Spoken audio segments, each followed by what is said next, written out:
say on that, with respect to that, I believe that whatever Jim Comey did, he did it for what he thought were good and valid and legitimate reasons. But I mean, Director Clapper, let's talk about that for a second, because Hillary Clinton makes the case that he decided to publicly speak about an investigation into her email server, but he did not publicly speak about an investigation into the Trump campaign's ties to Russia. So, well, I mean, why? We, at the time, of course, this was all unfolding, and the big news and the big concern, certainly that I had, was the Russian interference, the issue of potential collusion aside.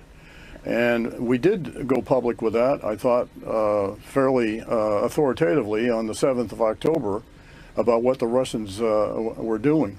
But did James Comey go public saying that we're looking into the Trump campaign's ties to Russia and whether or not they're somehow colluding or meddling?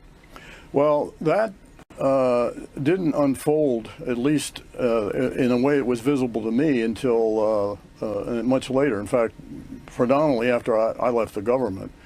And so I do think there was warnings of the Russian engagement, which to me is the big news item here.